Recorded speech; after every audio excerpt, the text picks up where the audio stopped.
The 26th chapter.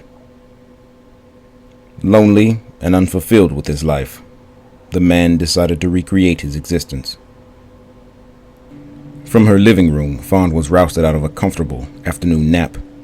It was Letchway yelling nonsense about a fight near the bridge. It was not until she mentioned Genocide's name did she remove herself from her muddled haze. Quickly, Fawn grabbed her toy box's sidearm, unable to retrieve the full unit from the armory.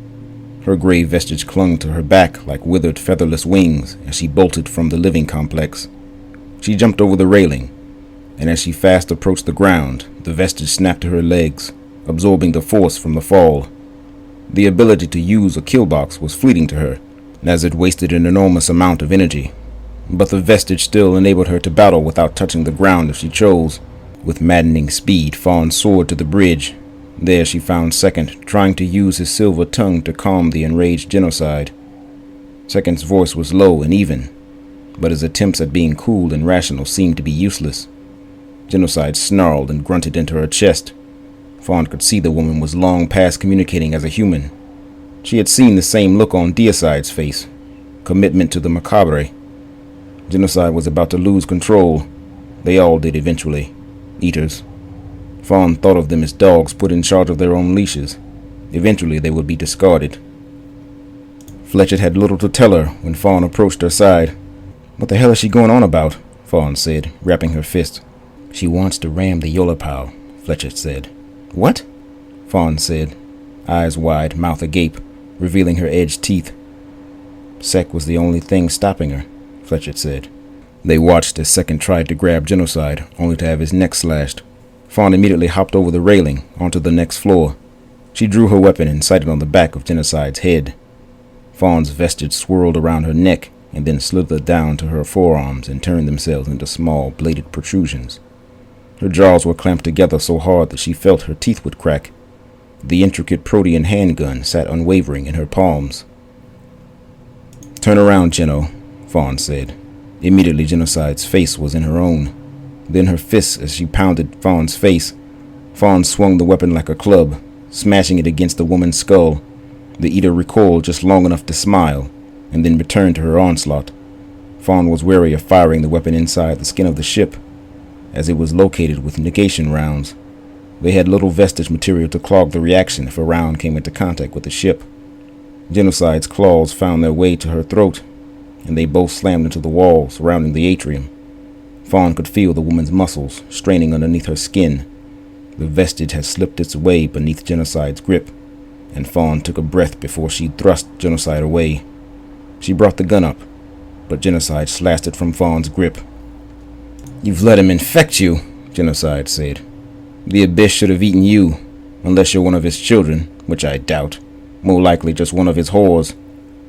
The fire-headed woman spread her arms out, taunting Fawn to attack. Driven by the maddening pace of the battle, Fawn rushed the woman. With her blood up, Fawn allowed her natural battle instincts to guide her attacks.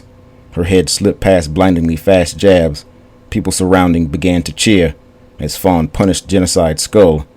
As she landed a brutal hook, Fawn's world began to slow as she saw Genocide's eyes were on her.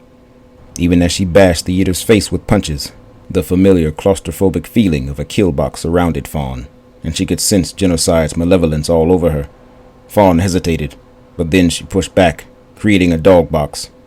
The air inside was thick from the heat radiating from their bodies, arduous to breathe under the power of their own lungs. Fawn watched blood and spittle run from Genocide's mouth. She snapped her jaws toward Fawn repeatedly until she was caught in a headlock. Fawn released her when the woman tore into her thigh. She backpedaled and ignored the injury. Her vestige would be sending her some goodies for the pain soon enough.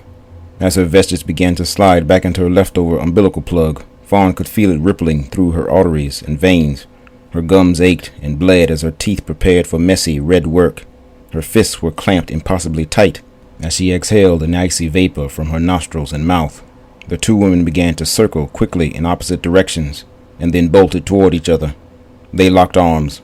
Genocide dug her sharp fingers into Fawn's skin, just as Fawn yanked the woman toward her. Opening her jaws wide, Fawn bit through Genocide's orbital, cheekbone, and part of her jaw, crushing it with the force of a hulking beast.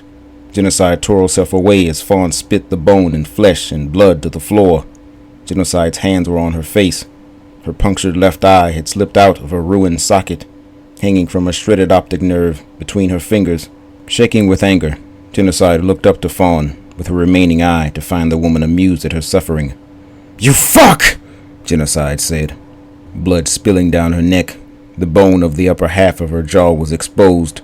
Fawn lurched forward as if in a trance, the vestige emerging partially from the remnants of her umbilical plug. She could hear ancient voices whispering to her from beyond a great divide. She nodded as she comprehended their message. With a thought, Fawn sent the vestige soaring toward Genocide. The flat gray ribbons multiplied hundreds of times all over her body. As she resisted, they stabbed unmercifully into her wounds, breaking down Genocide's physical structure.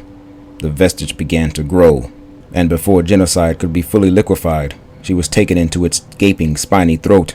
Then, with a voice like the chanting of Gregorian monks, it began to sing praises of Fawn's triumph. As her sovereignty slipped back to her person, Fawn stood in front of the puddle of blood where Genocide had been. Then, with a look of horror, Fawn looked up to the faces looking down at her from the level above. She saw Second being cared for by medics in front of the main entrance to the bridge. Suddenly, Fawn was overcome with disgust. Her stomach bubbled, and she placed her hand to her mouth. She broke from the scene and ran back to her stateroom as fast as possible. Quickly entering, she stumbled to the bathroom, but retched up the contents of her stomach as soon as her feet touched the tile. A thick gray soup splashed onto the floor, spattering the mirrors and the walls. The room was filled with the scent of syrupy kerosene. She crouched down to examine the metal bits that sprinkled the floor. Suddenly, the gray material pulled itself together and smiled at Fawn, just as it had when she had battled with Deicide. The white eyes were sinister and somehow amiable, like a gentleman thief, duplicitous in a scheme unknown to Fawn. The bits of metal converged themselves, and she saw that they connected into simple machines. She then realized it was pieces of the gun she had dropped. The thought seemed to affect their assembly, and the sidearm became whole once more. As she reached for the weapon, the creature snatched it away and tore it down again, letting the pieces disappear into its silky gray folds. When the pieces emerged again, they had been assembled into a gun she was not sure she had seen before.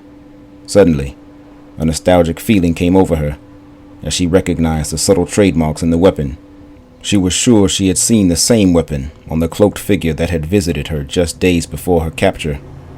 The eyes met her gaze and nodded as she reached to take hold of it. "Fawn, baby, you there?" Second said. "Don't come in here," Fawn said, as she slapped her hand across a holographic button panel, locking the door. She was panicked, wondering if this thing might try to hurt Second or others. She was sure the trust she had from these people had already been dashed away. The monster before her continued to smile, ever smug. It began to fill her mind with a perfect account of what had happened. There seemed to be an array of personalities inside this creature. Many she had an extreme distaste for. "Stop," Fawn said. "What?"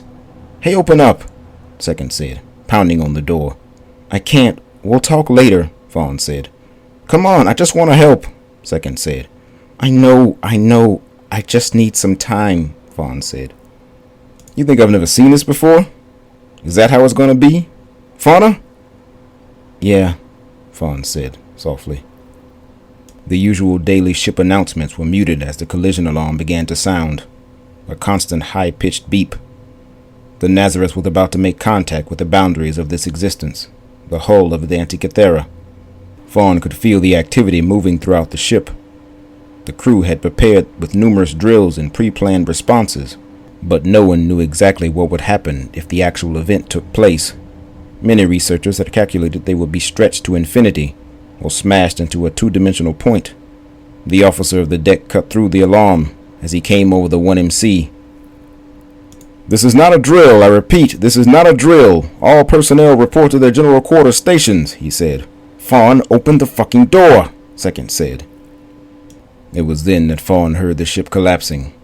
Massive open compartments were being squeezed so tight that a single cell could not slither through them. They had nothing to counteract with the forces which had them. They were completely at the mercy of chance. Fawn glared back into the face of the vestige.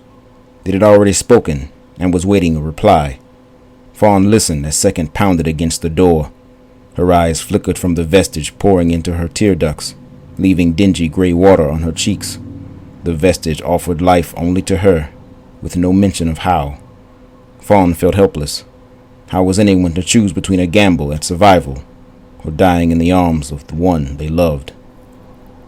She could hear Second on the other side, pleading to see her before it was all over. Fawn looked over her shoulder, as if she could see through the metal door. Then she glared back to the vestige, its face no longer smiling. The ragged white mouth was flat with disgust. "I need to see him," Fawn said. The vestige lashed out a gray tentacle at the door release, causing it to slide open. Second was on the other side. His nails were shattered and bloody from clawing at the door.